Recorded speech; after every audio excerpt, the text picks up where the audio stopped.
অনেক জল্পনা কল্পনার পর কাল ডাকসু নির্বাচন। নির্বাচনী আমেজ থাকলেও শিক্ষার্থীদের মধ্যে আছে নিরাপত্তা নিয়ে শঙ্কা। তবে বিশ্ববিদ্যালয় প্রশাসন বলছে শান্তিপূর্ণ ভোট নিশ্চিত করতে সর্বোচ্চ প্রস্তুতি রয়েছে তাদের। আর আইন শৃঙ্খলা রক্ষাকারী বাহিনী বলছে সুষ্ঠু ভোটের জন্য সব ধরনের সহায়তায় প্রস্তুত তারা।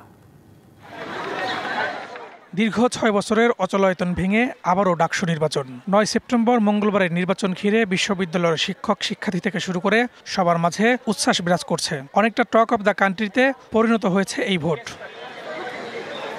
ডাকসু নির্বাচন ঘিরে উচ্ছ্বাস থাকলেও কেন্দ্রে সংঘাত ও নিরাপত্তা নিয়ে শঙ্কা রয়েছে শিক্ষার্থীদের। তবে সুষ্ঠু ভোট হবে প্রত্যাশা সবার। একটা ক্ষেত্রে শিক্ষার্থীদের মনে ভীতির সঞ্চার করছে যে প্রশাসনকে তাহলে আগে থেকেই জ্ঞাত যে কোনো ধরনের বিশৃঙ্খলা হতে পারে। নিরাপত্তার মাধ্যমে ভোটটা দিতে পারি, আর আমাদের যেন ক্যাম্পাসে আসতে মনে না হয় যে আমাদের উপরে হামলা হতে পারে। ডাকসু নির্বাচনকে কেন্দ্র করে এবং ডাকসু নির্বাচন যাতে করে সুষ্ঠু না হতে পারে এজন্য কিন্তু নানা মহলে আমরা দেখেছি যে বিভিন্ন সময় ষড়যন্ত্র হয়েছে। হিরন আরও মিনারেল ওয়াটার মাত্র 50 পয়সায় প্রতি লিটার। বিশ্ববিদ্যালয় প্রশাসন বলছে শান্তিপূর্ণ ভোট নিশ্চিত করতে সর্বোচ্চ প্রস্তুত তারা। ক্যাম্পাসের অভ্যন্তরীণ নিরাপত্তায় থাকবে শিক্ষক ও শিক্ষার্থীদের তত্ত্বাবধান, আর সহযোগিতায় থাকবে আইন শৃঙ্খলা রক্ষাকারী বাহিনী।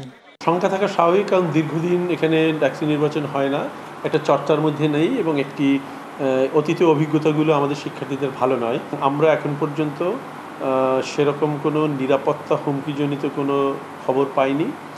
তারপরে আমাদের প্রস্তুতি রয়েছে, দৃশ্যমান অদৃশ্যমান নিরাপত্তা বলয় তৈরি আছে। প্রত্যেকটা পয়েন্টে পুলিশ থাকবে, কিন্তু মূল দায়িত্বটা পালন করবেন শিক্ষকরা।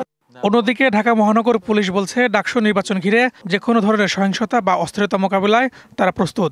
ডাকসু নির্বাচন যেন সুষ্ঠু, সুন্দর এবং পরিচ্ছন্ন পরিবেশে অনুষ্ঠিত হয়, সেই জন্য ঢাকা মেট্রোপলিটন পুলিশের পক্ষ থেকে পর্যাপ্ত নিরাপত্তা ব্যবস্থা থাকবে। আমাদের নির্ধারিত একটা জনবল তো থাকবেই, তারপরে যে কোনো জরুরি পরিস্থিতি মোতায়েনের জন্য আমাদের বিশেষ রিজার্ভও থাকবে। সব মিলিয়ে শিক্ষার্থীদের সবচেয়ে বড় দাবি সহিংসতা নয়, সুষ্ঠু vote. Farhaduzzaman, DBC news, Dhaka.